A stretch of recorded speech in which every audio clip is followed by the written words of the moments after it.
پھر شام کی طرف جائے گا، وہاں بھی چیخ لگا کر پھر یمن کی طرف متوجہ ہوگا، یہاں بھی آواز لگا کر شام کے وقت مکہ میں چل کر صبح کو اصفہان پہنچ جائے گا۔ لوگوں نے پوچھا کہ پھر کیا ہوگا؟ آپ نے فرمایا کہ مجھے معلوم نہیں۔ حضرت ابو ہریرہ کا قول ہے کہ اس کے جسم پر سب رنگ ہوں گے،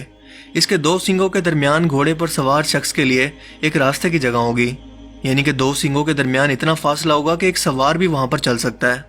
یہ موٹے نیزے اور بھالے کی طرح کا ہوگا، اس کے بال ہوں گے، کھر ہوں گے، داڑھی ہوگی، مگر دم نہیں ہوگی۔ 3-4 دن کے اندر یہ مسلسل 1/3 باہر آئے گا، حالانکہ یہ تیز گھوڑے کی طرح چلتا ہوگا۔ اس کا سر بیل کے سر سے ملتا ہوگا، آنکھیں خنزیر کی آنکھوں جیسی ہوں گی، کان ہاتھی کے جیسے ہوں گے، شتر مرغ جیسی گردن ہوگی، چیتے جیسا رنگ ہوگا، بلی جیسی کمر ہوگی، مینڈے جیسی دم ہوگی، اونٹ جیسے پاؤں ہوں گے۔ اس کے ہر 2 جوڑوں کے درمیان 12 گز کا فاصلہ ہوگا۔ حضرت موسیٰ علیہ السلام کی لکڑی اور حضرت سلیمان علیہ السلام کی انگوٹھی اس کے ساتھ ہوگی، اور یہ جانور بنا ماں باپ کے اللہ تعالیٰ کے حکم سے پیدا ہوگا۔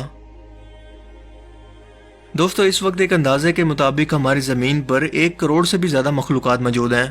جن میں سے زیادہ تر کے بارے میں ہم جانتے ہی نہیں ہیں، اور اگر آج ہم ان جانوروں کی لسٹ بنانے لگیں تو ہر ایک کو دریافت کرنے کے اندر ہمیں تقریباً 1000 سال لگیں گے۔ ہم انسانوں کی سوچ اور کوشش بہت مختصر ہے، مگر اللہ تعالیٰ کی قدرت کچھ بھی نیا پیدا کرنے سے عاجز نہیں ہے، جس میں یہ جانور بھی شامل ہے۔ اب آپ کو یہ کلیئر کرتا چلوں کہ اس جانور کا ذکر قرآن پاک کے اندر بھی موجود ہے، لیکن اس کی جسامت کے بارے میں جو احادیث بیان کی جاتی ہیں، جب میں نے اس پر ریسرچ شروع کی تو پتہ چلا کہ زیادہ تر احادیث اس کے بارے میں صحیح نہیں ہیں، یعنی ان احادیث کے اتھینٹک ہونے کے بارے میں کوئی ثبوت موجود نہیں ہے جو یہ بتا سکیں کہ یہ جانور دراصل کس شیپ کے اندر ہوگا، کیا یہ واقعی جانور ہوگا، یا یہ کسی ٹیکنالوجی کے بارے میں بات ہو رہی ہے، یا کسی ایسے فتنے کے بارے میں جو کہ کافر اور مومن کو آخری وقتوں کے اندر بالکل الگ الگ کر دے گا۔ لیکن دوستو، میری ذاتی ریسرچ اور سوچ کے مطابق یہ جانور دراصل ایبسٹریکٹ معنوں کے اندر بیان کیا گیا ہے۔ مثال کے طور پر اللہ کے رسول صلی اللہ علیہ وآلہ وسلم نے دجال کی سواری کا ذکر کرتے ہوئے فرمایا کہ وہ ایک لمبے کانوں والے گدھے پر سوار ہوگا جس کے نیچے 70,000 لوگ اکٹھے ہو سکتے ہوں گے، اور وہ تیز رفتار سواری ہوگی جو کہ چند ہی منٹوں کے اندر دنیا کے ایک کونے سے دوسرے کونے تک پہنچ جائے گی۔ اب ذرا غور کریں کہ کیا اس طرح کے کسی گدھے کا وجود ممکن ہے کہ جو کہ اتنی بڑی جسامت کا مالک ہو کہ اس کے نیچے 70,000 لوگ اکٹھے ہو جائیں؟ کیا یہ ممکن ہے؟ اور یہ بھی کہ وہ اتنی تیز رفتاری سے پانی اور خشکی پر سفر کرے کہ چند ہی لمحوں کے اندر ہزاروں کلومیٹر کا سفر طے کرے؟ بظاہر تو یہ ناممکن ہے، لیکن آج ہمارے سامنے اسٹیلتھ ایئر کرافٹ ٹیکنالوجی موجود ہے جو کہ آواز کی رفتار سے بھی تیز سفر کر سکتی ہے اور رڈار کی پکڑ میں بھی نہیں آتی۔ یہ تیز رفتار بھی ہیں، خشکی اور پانی دونوں جگہوں پر سفر کر سکتے ہیں، اور ان کے گدھے کی طرح کے کان بھی جو کہ ایبسٹریکٹ معنوں کے اندر اللہ کے رسول صلی اللہ علیہ وآلہ وسلم نے آج سے 1400 سال پہلے بیان کیے تھے، واضح طور پر دیکھے جا سکتے ہیں۔ یعنی کہ اللہ کے رسول صلی اللہ علیہ وآلہ وسلم یہ بات پہلے سے جانتے تھے کہ یہ سواری کیسی ہوگی، کس طرح سے کام کرتی ہوگی، لیکن کیا آج سے 1400 سال پہلے عرب کے صحرا کے اندر موجود صحابہ کرام کو یہ سمجھانا ممکن تھا کہ ایسی بھی کوئی اڑنے والی مشین ہوگی جو کہ پرندوں سے بھی زیادہ تیز منٹوں کے اندر سفر کرے گی اور کئی 100 کلومیٹر کا سفر طے کر کے اتنی تیز رفتاری سے پانی اور خشکی پر موجود ہوگی کہ جس کا اس وقت کے لوگ تصور بھی نہیں کر سکتے تھے؟ اسی لیے آپ صلی اللہ علیہ وآلہ وسلم نے گدھے کی مثال دے کر صحابہ کرام کو سمجھایا، جو جانور اس وقت عربوں کے اندر موجود تھا، مگر آج 1400 سال کے بعد ہمیں اس جانور کی سمجھ اب اسٹیلتھ ایئر کرافٹ کی صورت میں آ گئی ہے۔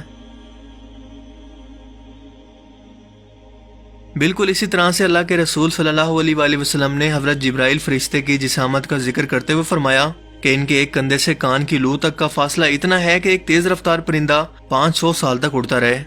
اب یہاں پر بھی ایبسٹریکٹ معنوں کے اندر مثال دے کر سمجھایا گیا ہے، کیونکہ آج ہم سبھی لوگ جانتے ہیں کہ ہم لوگ سفر کو ماپنے کے لیے میٹر، کلومیٹر اور مائلز وغیرہ کے یونٹ کو استعمال کرتے ہیں، اور اسپیس کے اندر لائٹ ایئرز کو۔ لیکن کیا یہ اسکیل اگر آج سے 1400 سال پہلے اللہ کے رسول صلی اللہ علیہ وآلہ وسلم صحابہ کرام کو سمجھانے کی کوشش کرتے تو کیا ان کو بات سمجھ میں آتی؟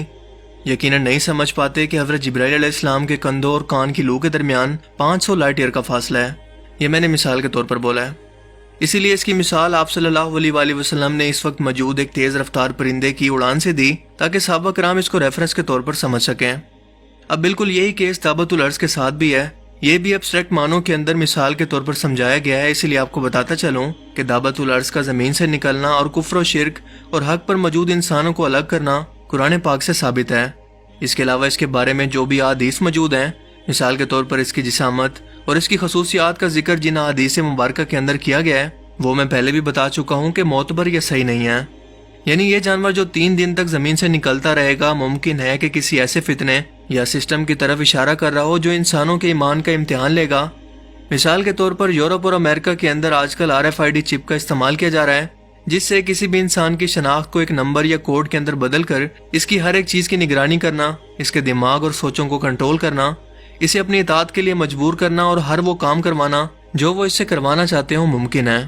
جس کا ذکر ہم پہلے کی ایک ویڈیو کے اندر تفصیل سے کر چکے ہیں، اور اس پر ایک فلم دی گریٹ اسٹیٹ کو بھی میں نے ایکسپوز کیا ہے کہ کیسے سچ دکھانے پر اس فلم کے ڈائریکٹر ڈیوڈ کرولی کو اس کے بیوی بچوں سمیت گھر کے اندر قتل کر دیا گیا۔ ممکن ہے یہ جانور دابا اسی ٹیکنالوجی کے فتنہ کی طرف اشارہ کر رہا ہو، اور یہ جانور جب حملہ کرے گا تو جو شخص بھی اس فتنے کو اپنائے گا اس پر یہ چھاپ یعنی کہ اپنا نشان لگا دے گا، جس سے کافر کافر رہے گا، اور جو اسے نہیں اپنائے گا وہ اپنا ایمان بچا لے گا۔ یہ نشان، جسے مارک آف دی بیسٹ یا شیطانی چھاپ بھی کہتے ہیں، اس کا ذکر بائبل کے اندر بھی موجود ہے۔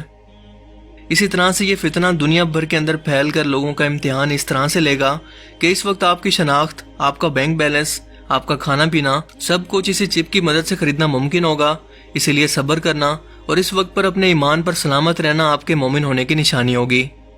اس ٹاپک کو اگر آپ مزید ڈیٹیل سے سمجھنا چاہتے ہیں تو اس پر میری ایک پوری ویڈیو موجود ہے، جس کا لنک آپ کو ڈسکرپشن میں مل جائے گا۔